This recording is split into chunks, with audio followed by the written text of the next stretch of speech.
Quelqu'un m'a envoyé, je ne sais pas si c'est mon producteur, parce que vous avez dit que vous avez vu Hitler en enfer. Maintenant, Judas a dit que j'ai trahi du sang innocent et puis il s'est suicidé. Judas est-il en enfer? Judas est en enfer. Dans l'histoire, vous devez retourner à l'écriture. Dieu me ramène toujours à l'écriture et Jésus parlait au Père. Il le remerciait, il aimait le fait qu'il puisse être dans et hors de l'autre.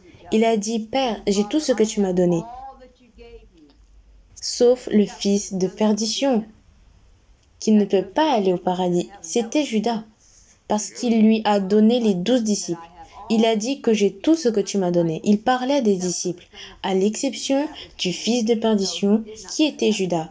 Donc il n'est pas allé au paradis. En d'autres termes, il ne s'est pas repenti de ses péchés. Même désolé, il a été pris. Il savait que c'était une chose si horrible. Il savait que c'était la pire chose qu'il aurait pu faire. Parce que cela l'a juste emmené en enfer. Donc Judas n'est pas au paradis. En Christ lui-même, nous le pouvons, vous le pouvez.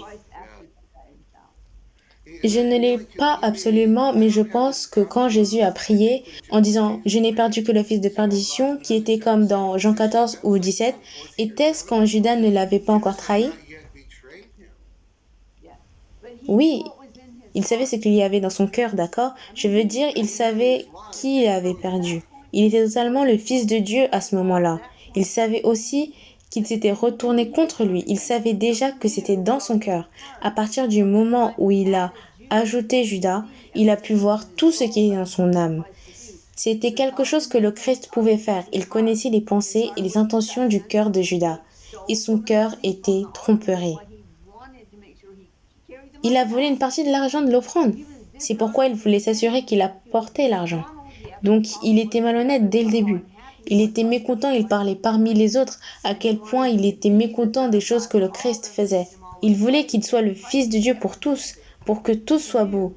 Christ savait tout cela, et au dernier souper, quand il a dit « Allez, fais ce que tu as à faire », il savait ce qu'il avait à faire. Judas avait déjà pris cette décision.